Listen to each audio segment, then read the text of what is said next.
So we are doing an informational interview with Kim Bader today, and I am just going to have her start before I go too far down the rabbit hole. I'm going to have her introduce herself and tell us about her, and we will go from there. So Kim, I'm going to turn it over to you before I go down a rabbit hole and take it away. All right. Well, hello, everybody. It's so funny when people ask me, like, tell me about yourself. And it's that question just kind of makes me giggle because it's kind of aligned with like my work and it feels like I'm trying to name something that's still unfolding. But in this present Absolutely. moment today, I'm Kim Bader. I'm a trauma recovery coach, a yoga and mindfulness teacher, and an artist. But more than anything, I'm someone who spent a long time learning how to like come home to herself. So my work didn't begin as a career at all. It began as survival. You know, I grew up in an environment where my needs were either met with neglect or abuse. And I grew up with like sensitivity that wasn't understood. So I learned early to like push those feelings aside and to take care of everything on my own and eventually cope through, substance abuse, achievement, and live through just states of dissociation. Um, and for a long time, those strategies worked. They work until they don't. Gotta love survival Right? mechanisms. Hey, they They do worked serve for a a while. purpose. Yes, they do serve a purpose. They Don't sure do. don't beat yourself Yeah, up over survival mechanisms. right. But in 2015, suppressed memories of childhood sexual abuse surfaced, and everything I built to cope just completely fell apart. That's when I began to understand that what I was experiencing was like really complex PTSD. I was dissociated, I was oscillating between hypervigilance and collapse. And over time, I began to understand these weren't failures. They were actually like very intelligent survival responses, imprinted us to keep me safe because I grew up in an environment that wasn't safe.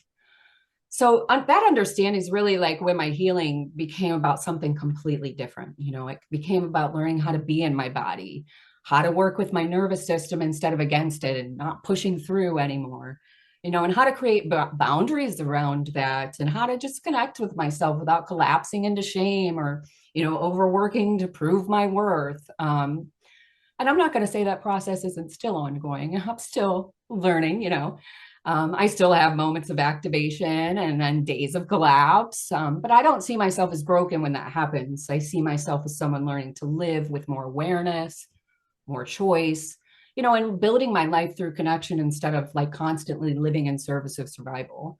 So I feel like everything that I offer now comes from that place. Yeah, and really honoring, for me, it really has been honoring that person that I was and all the skills that I learned to survive, and then healing, which I use very like there is no like definition of healing. I feel like Oh, everybody's on their own journey. And for me, it was honoring some of those skills and mhm. then not feeling bad or broken or guilty about them, but knowing they also don't serve me anymore. Right, So learning to do it right. different, and it is a journey, and Mhm. I'll be learning until the day I take my last breath, which is hopefully a while. But Right. so yeah, and that's why I at Light After Loss, we are all survivors supporting survivors, and we're all on our own journey. Nobody's really an expert.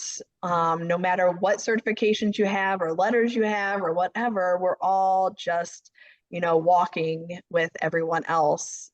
So appreciate your own journey and you sharing that with us. And then to like, when did our journeys collide? What Do year you, was that? It was like all a blur. I think we were both like, oh, it had to be close to it was not, 2017, I, 2018. I say 17, Yeah, because maybe Craig early passed away. 18. He died in 2016, and that's how I kind of landed in the wellness world I think because it was I your was, first trauma informed yoga class, the it very first was, one. And yep. it was my very first one too. I was like, So we yes, were there's learning some trauma informed together.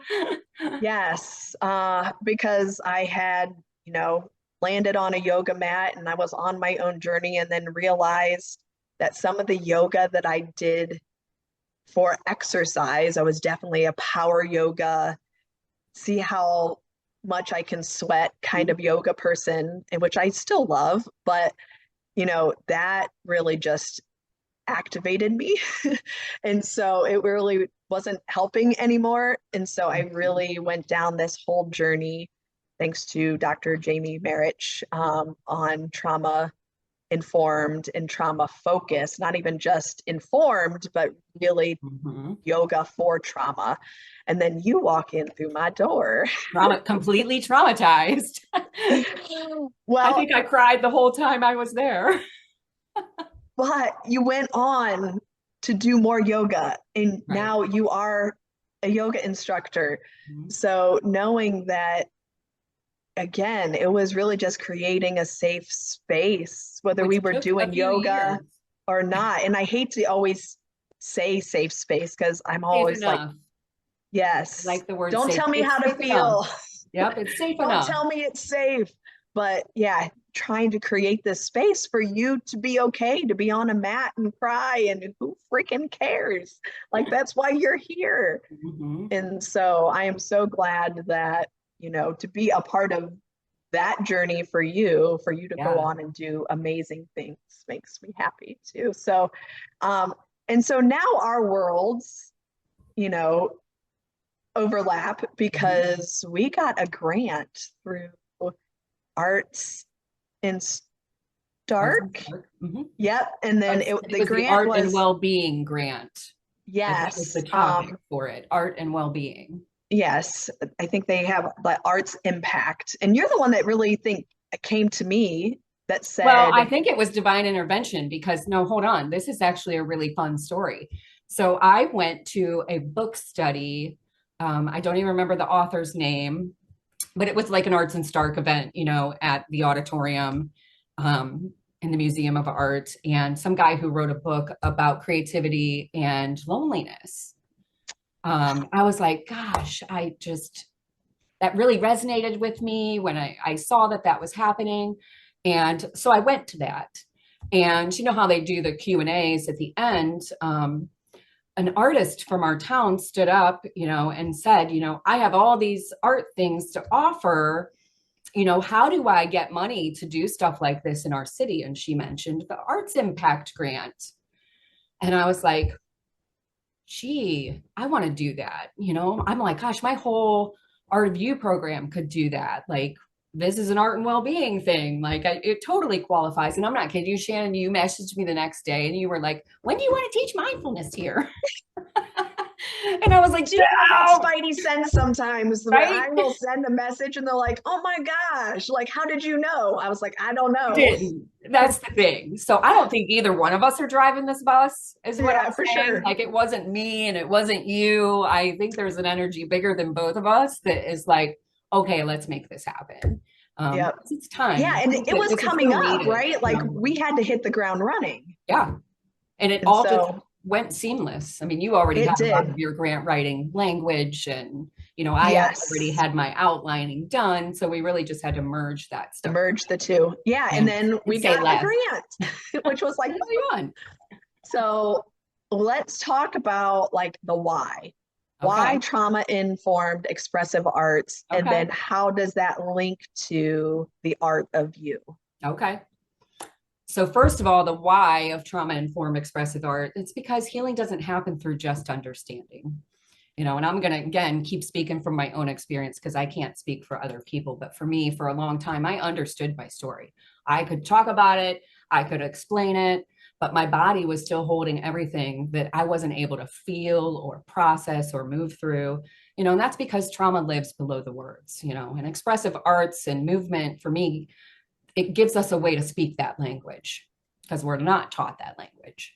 So first of all, art became one of the first places where I could start to even access what I didn't have words for. Where I could stay present with myself in a way that felt safe and maybe a little bit more playful at times and things like that. Um, but what really changed things for me was the understanding of my nervous system. So that's really incorporated into even the expressive arts programming outside of the art of you. Like I think that the nervous system is just brought into every aspect of expressive arts in my world, because I realized my reactions weren't random, and they weren't flaws. They were my body doing exactly what it was made to do in order to protect me.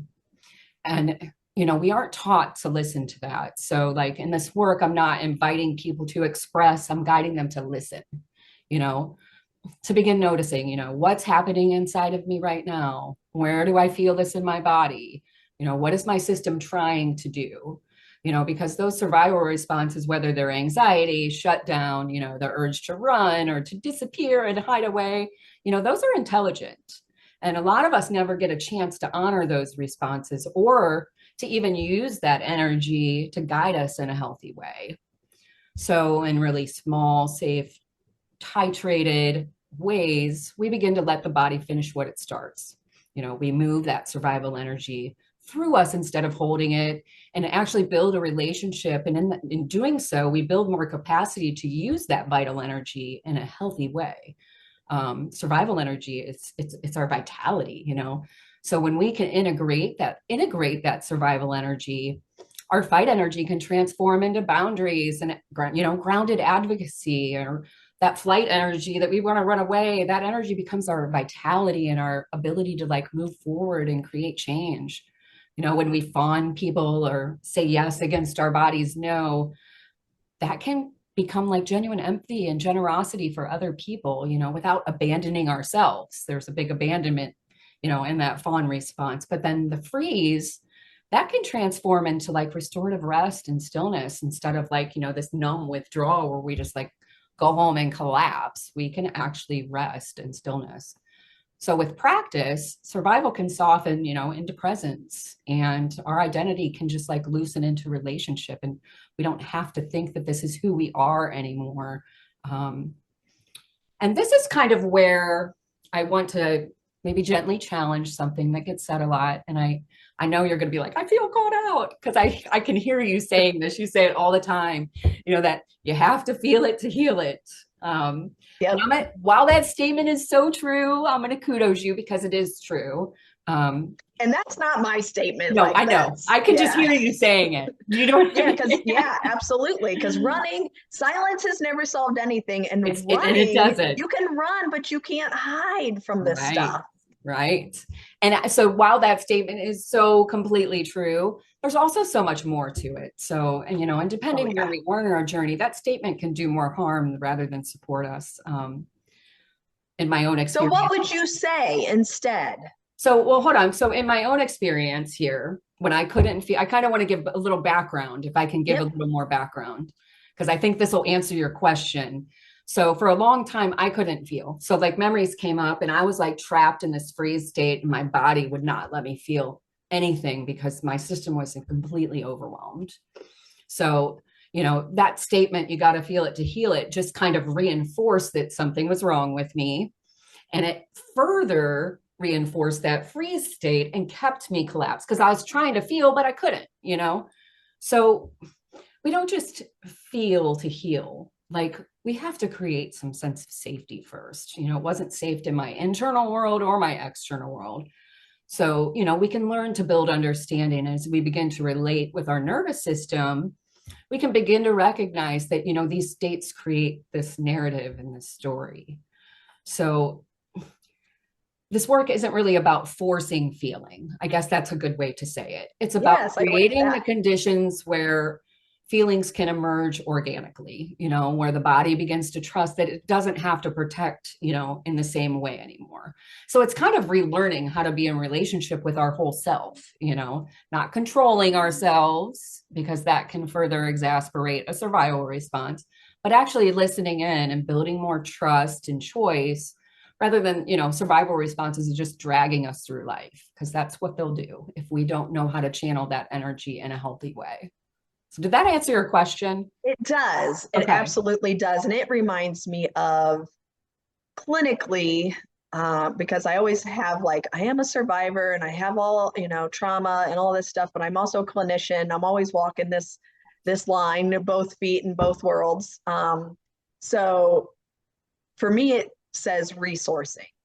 Like before we, especially in trauma therapy, if you are a trauma survivor, whether you're a suicide loss survivor or sexual abuse, like whatever your trauma is, going to trauma therapy, they're not going to rip the Band-Aid off so you start bleeding out in the office. Like they work on resourcing. It is like that is the capacity to start feeling and what to do with that feeling when it happens, and that you're not walking around. So what kind of my experience was in the beginning, I'm a therapist, and I learned in undergrad and grad that, you know, you talk about it and you feel better. Well, that does help in some situations, but for trauma, I was going in talking about the suicide of Craig, and I was walking away activated and yelling at people at Walmart and dropping the F-bomb at the principal's office. And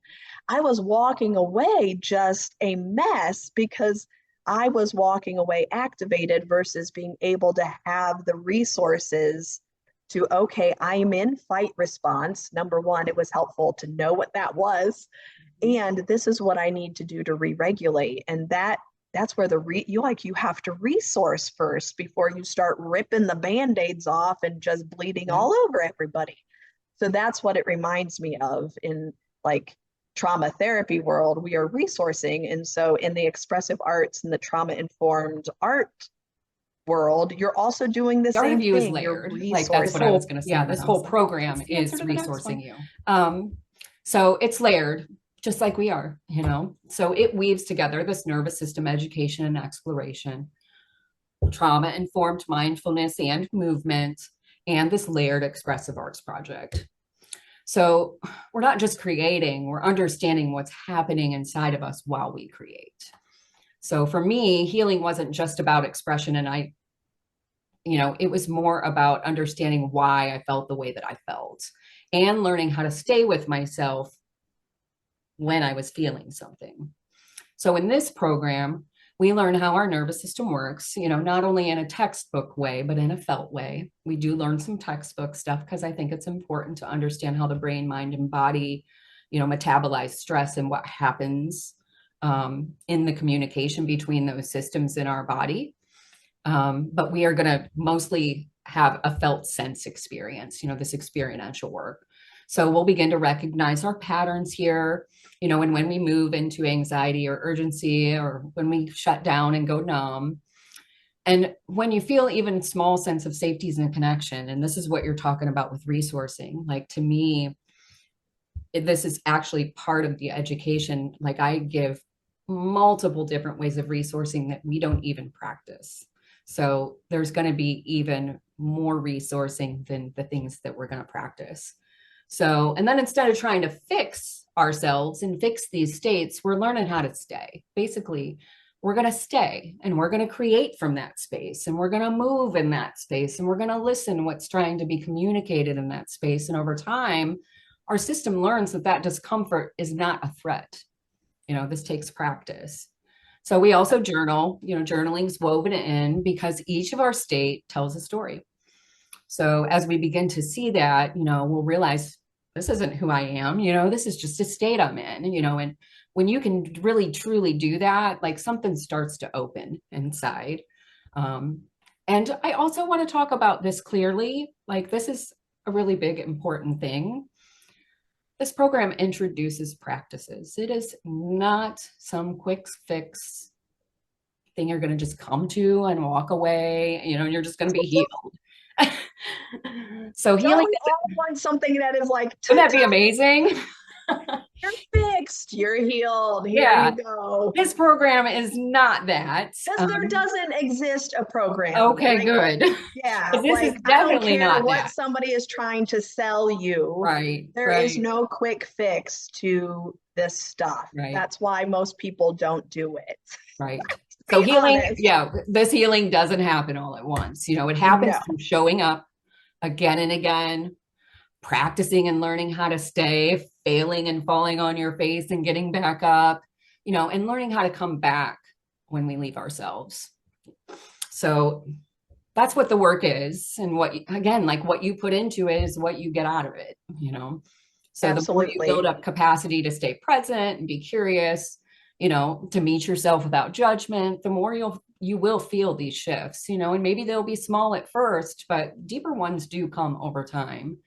And I To me, this just is had the this kind of work. conversation this This, morning with yeah, one of our survivors. And like, is it hard to not react to, like, when you go into that fight response? That's my go-to. I will push through, I will fight, that is my trauma response. So it has taken a lot of work to be able, like, no, don't react. No, don't react. And what I need to do to, honor that fight response, but no, you're safe. You don't need to fight. And having that conversation with them in the sense that it's hard every day. And it is something I have to continue. Sometimes I win and sometimes I lose my shit. So it's a process, and right. I But try the not to more you beat myself up practice, over it. the more your vital energy is coming back as well. Because if you, and this is where I feel like there's maybe a little issue with this work. So, you're talking about that pause in between where you stop and you can make a choice of what you're going to do with that energy. Am I going to attack this person and, freak out? So I guess my question is to you, what do you do with that energy instead? Because that energy still needs a place to go. And this is where Absolutely. your power yoga comes in and your cycle. Yeah. I mean, I've been doing this for 4 years now, and I still can get caught in a freeze response where I don't have cognition and I don't know. And this program is going to give you some tools of what to do when you don't know. It's going to give So you who some should tools. come? So first of all, adults, anybody 18 or older is qualified to come. I mean, I think it's for anybody. It's for people who feel too much, people who feel nothing at all, people who've spent a lifetime adapting and are starting to realize like these adaptations are not feeling like home anymore. You don't have to be an artist. Most people aren't. And a lot of us learned somewhere along the way that we weren't creative, but really we just weren't safe to express ourselves. So this is for people Oh, in yes. recovery, people navigating trauma, people in helping roles, people who are used to holding everything together on the outside while something inside just feels overwhelmed or maybe shut down or alone. It's really for anyone who's ready to begin being in relationship with themselves in a different way, just like you said, learning that new language, and living Yeah. with more compassion and honesty and learning to move at a pace that creates safety rather than pushing through. That's probably the biggest part is, slowing that pace down, and really focusing on learning what safety means to you and creating boundaries around keeping yourself safe and protecting yourself that in a way maybe you weren't protected as a child. Yeah. So And I would even add, because I mean, I don't know, and people can comment, shout out, like, in counseling graduate programs, I did not learn this. Like, I'm a therapist with PTSD who has no idea she has PTSD or that she's in fight response or freeze response, or I didn't learn any of that. So if you are a therapist and you want to learn more about being a trauma informed therapist or even a trauma therapist, like, I think this is a good start because it for has, sure. like, we should all therapists, no matter who you're seeing, should be teaching resourcing. Mhm. Like, I feel like those are basic skills every human should know because life is hard.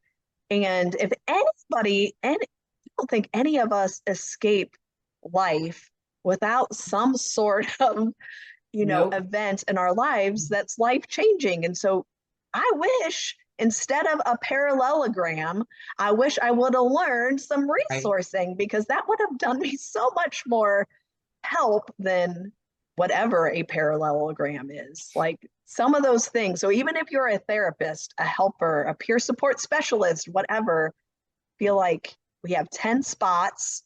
There a few are still open. It is free because of the ArtsImpact Grant. Come, learn all of those things. Where? That's the next W. I think we did the why, we did the what, we did the Yep. who, Now we're on which to is where. anybody really, 18 and older, anybody. And now where? It's this Do you want to talk about the amazing where? Because it's at your can. place. Yeah. It is my place. It's I feel like it's a third child. Light After Loss and the Hope and Healing Center is definitely a third child of Yep. mine. Um, so the Hope and Healing Center, if you know where Light After Loss is, you know where the Hope and Healing Center is. If you know where Merging Hearts is, you know where the Hope and Healing Center is. So 3751 Berkshire Drive is the Hope and Healing Center. And it really is a space where mind, body, soul things happen surrounding grief and loss, but also just life. Life is, life is hard on all of us. So we have support groups and a whole bunch of different things. And this is just added to the docket in the sense that we want to be able, my goal really is to give a buffet of programs and services for people to tap into and try because we are not clinical. I am a clinician, but we don't offer clinical services. It is all survivors supporting survivors, peer support, people walking their own journey. So I really want people to come in and try different things to figure out what works for them. Because for me, I went on a run and did a cold plunge. I am sure there are not people that are going to be like, yeah, that sounds great. Right. But for me, it is great, especially like at this time of year, the dopamine, like it's glorious. Somebody else is going to be painting and journaling and writing, and like you have to find what works for you. And so, really want to offer all of the things so people can try and say, yeah, that's, I love this and I want to do this on a regular basis, or nope, that wasn't for me. Right. So 3751, the Hope and Healing Center, that's where this class is going to be held. Do you know the dates? April 11th is when it starts. Here, let me It look does at start. my. And how many sessions? It is 6 weeks. So it's 6 Saturdays starting April 11th. And I feel like this is a good time to talk about emotion, Yes. movement and stuff like that. Because this is not the only thing you do Well, for us. no, well, they kind of, come from the same place, and Yep. there's an overlap here. And like I said before, what I offer in the Art of You is an introduction to a practice, multiple practices, actually. And you can pick and choose which ones work for you and which ones don't.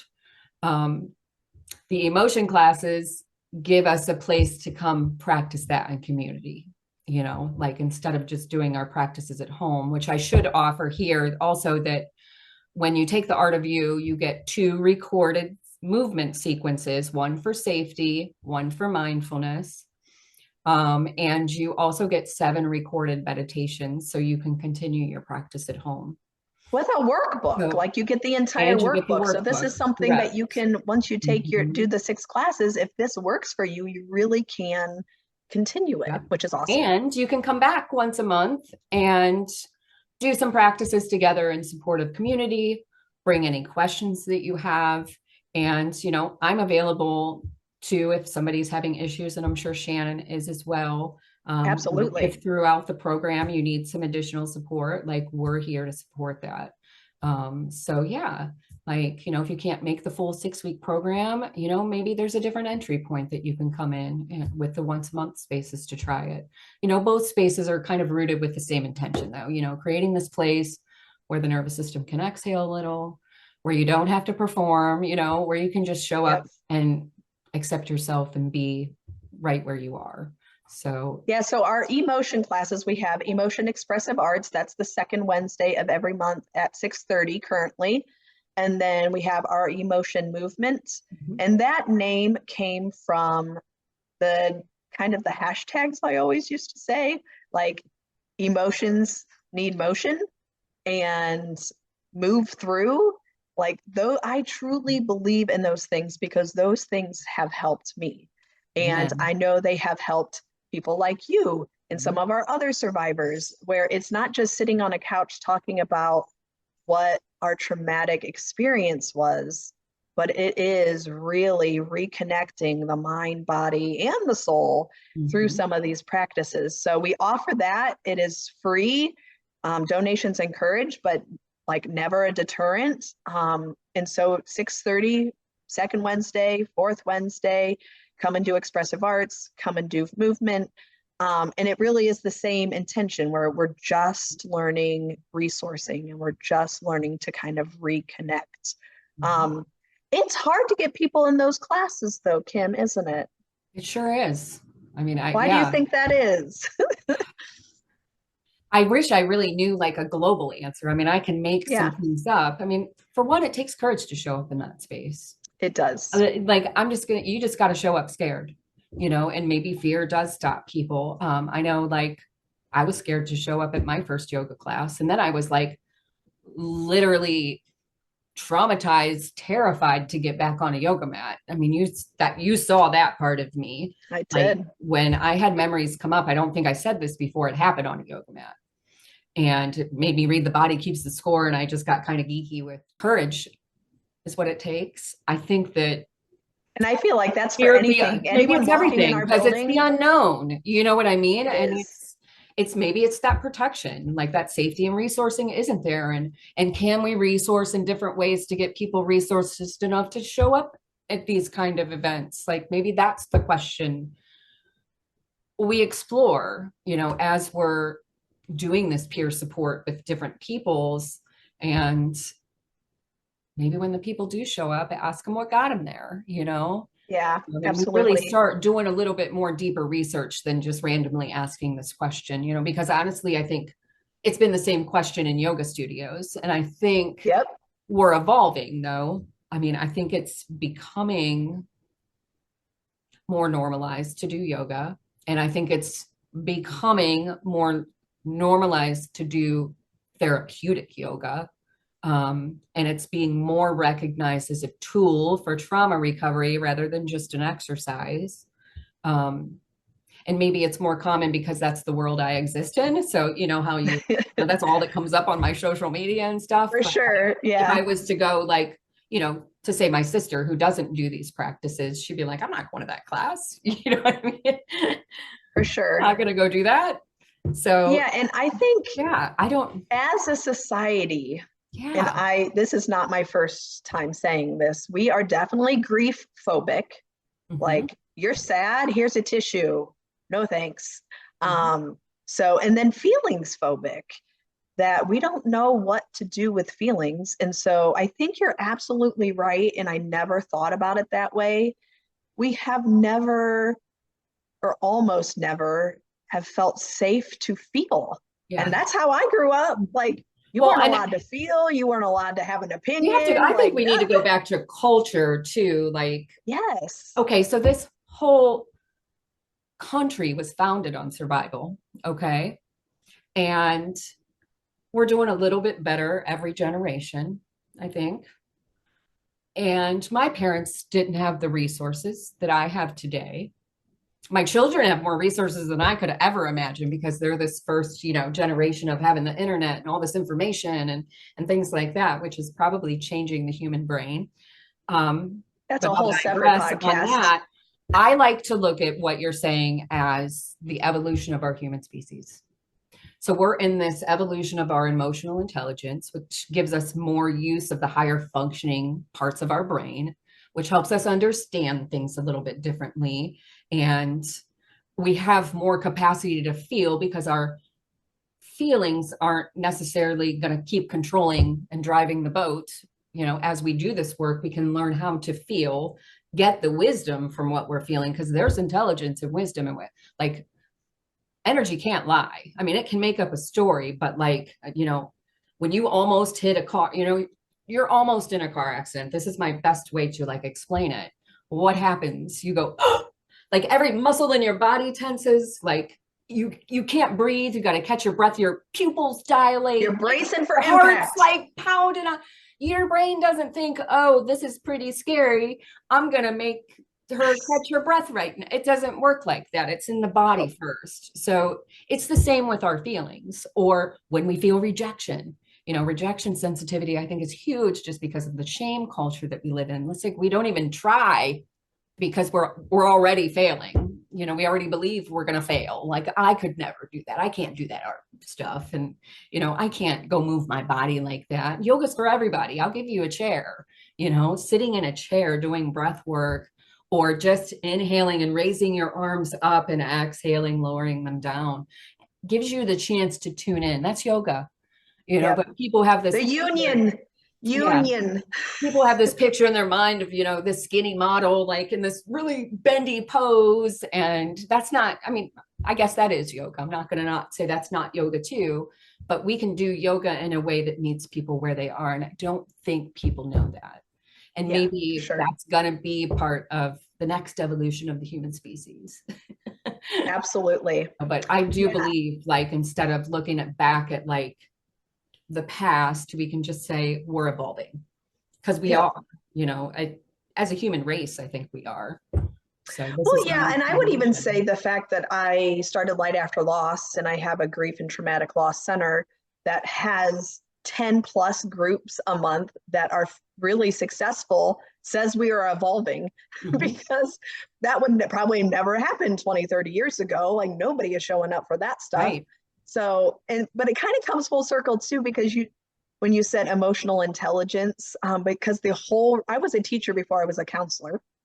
And the whole reason I went in to be a clinician, because I recognize that a lot of my students, so now, I mean, gosh, that's 20 plus years ago, that it really didn't matter if there were 8 planets or 9 planets, that they could not regulate their emotions to not be flipping tables and calling us names, to where it was like, that is what I want to help.